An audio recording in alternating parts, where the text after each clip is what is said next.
เป็นของท่านแก่ท่านผิดจะเด้อขน่อยเด้อพวกแก่ท่านไปแล้วให้ขึ้นมากคือเก่าท่านมือเศร้าหันไล่เข่ามือแรงเงินคำแก้วหันไล่มากคือน้ำทาพวกเจ้าเด้อขน่อยเด้อเมื่อนักพลหาแก้วลิ้นเลื่อยบ่ขาดซ้ายอายุวันโนสุขังพลังมันยืนเด้อขน่อยเด้อเดี๋ยวพาเบิ่งบรรยากาศมาใส่บาตรอยู่วัดแกงกอกดงผ่านบุญเสริมพร้อมครอบพร้อมครัวพร้อมลูกพร้อมหลานเพิ่นก็มีปัจจัยอีก50,000 กีบเนาะขน่อยเนาะทางคณะกรรมการเฮาได้หับเรียบร้อยเด้อขน่อยเด้อค่อยเป็นของท่านแก่ท่านผิดเด้อขน่อยเด้อตามมาด้วยไม่ออกท้องแกงกอกดงจะมีปัจจัยอยู่20,000 กีบเนาะขน่อยเนาะทางคณะกรรมการเฮาได้หับแล้วค่อยเป็นของท่านแก่ท่านผิดเด้อขน่อยเด้อพวกจะท่านไปแล้วให้ขึ้นมากคือเก่าท่านมื้อเช้าไหลเข่ามื้อแรงเงินคำแก้วไหลมากคือน้ำทาเมื่อนักพลหาแก้วลิ้นเลื่อยบ่ขาดซ้ายอายุวันโนทุกคำพลังมันยืนเด้อขน่อยเด้อมันยืนเนาะขน่อยเนาะ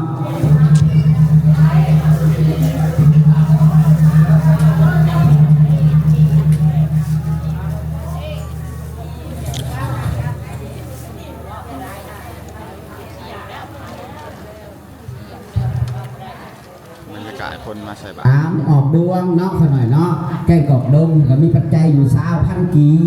บเนาะขน่อยเนาะทางคณะกรรมการเขาได้หักเรียบร้อยแล้วเนาะขน่อยเนาะขอเป็นของท่านแก้ท่านผิดเด้อขน่อยเด้อเพิ่นจะท่านไปแล้วขึ้นมากคือเก่าท่านไม่เศร้าไหลเข่ามือแรงเนาะขน่อยเนาะเงินคำแก้วไหลมากคือน้ำทาเหมือนน้ำฝนหาแก้วดิ้นเลื่อยบ่ขาดซ้ายอายุวันโนสุขคำพลังมันยืนเด้อขน่อยเด้อ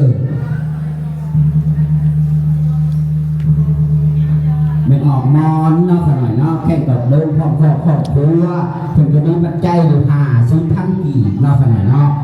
ทางคณะกรรมการเขาได้ทำเรียบร้อยแล้วก็เป็นของท่านแก่ท่านผิดตรงนี้ขน่อยเด้อตามมาด้วยไม่ออกนู้เนาะขน่อยเนาะแค่กดเดินถึงมีปัจจัยอยู่20,000 กีบเนาะขน่อยเนาะทางคณะกรรมการเขาได้หักเลยเด้อขน่อยเด้อคอยเป็นของท่านแก่ท่านผิดพวกเจ้าได้ขน่อยเด้อพวกเจ้าท่านไปแล้วขึ้นมากคือเก่าท่านไม่เศร้าอะไรเข่ามือแรงยืนคำแก้วไหลมากคือด่างทาของเจ้าเด้อหน่อยเด้อเมื่อนับพ้นหน้าแก้วดิ้นเลื่อยบกขาดซ้ายอายุวันโนชนขางพลังมันยืนเด้อหน่อยเด้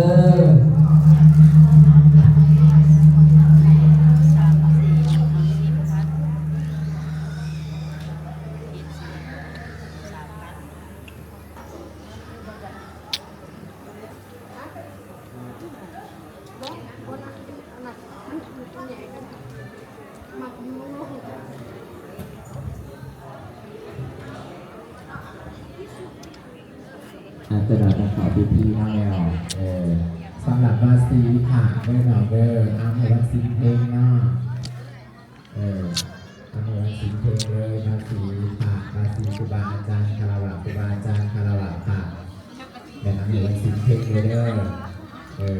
เดี๋ยวพากันพาควันลงมาถูกแทนปีใหม่เลยเป็นทางกระแตกค่ะเจนเนอร์พอดีไม่ออกหนักกันไปเจนเนอร์ภาพวันกับยังเด้อไม่ออกก็ได้ยิ่งทำงานนะตาไปยิ่งทำการยังลงมา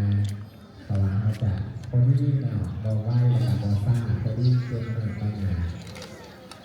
ทำให้สิ่งนี้ไปอยู่จะเป็นสิ่งต่อไปถึงจะเป็นสิ่งที่หาทางเป็นแค่ที่หาทางเดียวกัน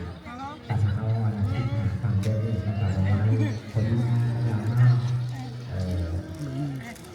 สำหรับได้ดีค่ะสำหรับให้หาคือขนาด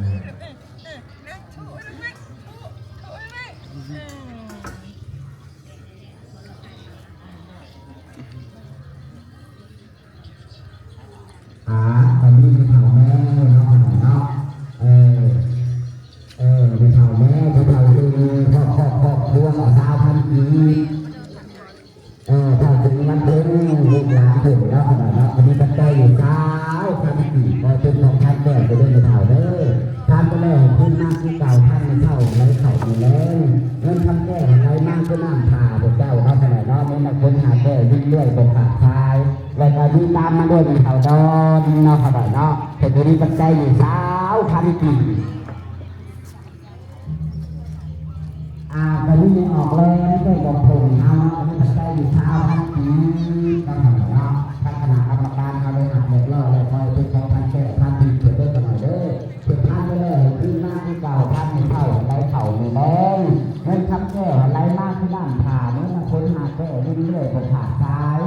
ยุวันโนทุกขาพลังหมันมือเดินตลอดเลยอยู่ยาอีกสักหน่อยเป็นสาวที่ที่นอกตลอดเนาะพอว่าเนี่ยที่ที่นอกเอาตรงนี้เนาะกับกำลังหลั่งไหลมาเนาะเนาะไม่มีสาวสวยๆแล้วเนาะเนาะอาการมีผ่านทุกช่วงเนาะเนาะถึงจะได้อยู่ตาท่านนี้เนาะเนาะผ่านกรรมการอะไรมาเรียบร้อยแล้วได้เป็นคนท่านได้ทำสิ่งที่ได้เป็นท่านได้ที่เราท่านไม่ใช่เราเขา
สวัสดีปีใหม่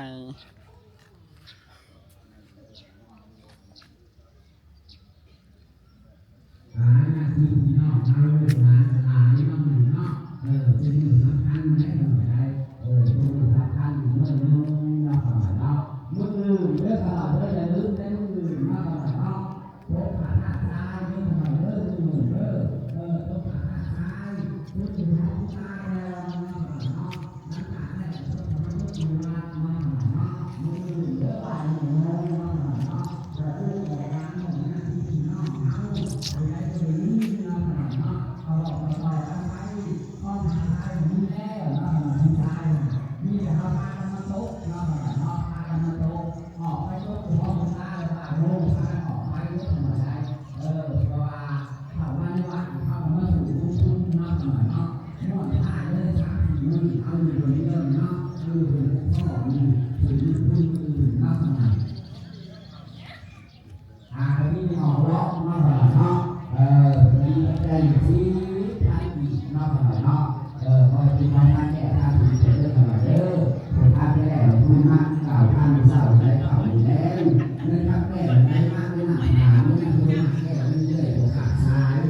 อยู่กับน้อยทางพลังหนักยืนหน่อยไม่หน่อยที่มาที่มาเนาะเขาที่นาทีเนาะมาอยู่เนาะ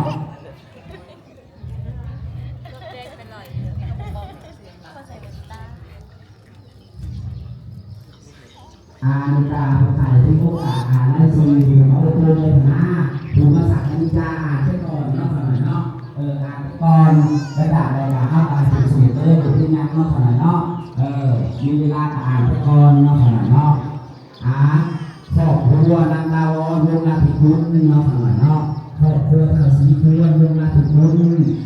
ได้สูตรสักนิกาเป็นกาลทิศเนาะเนาะนี่พอเท่าก็ละกันเนาะเนาะแก้ววันนี้พ่อลูกพ่อหลานได้3 ต้นก็ละทิศเกี่ยวกับสักอนิจจาเพื่อจะขออุทิศแผ่ในดวงดวงงานพอเท่าแก้วในเท่าเกศเอาสีทุยแต่เท่าเล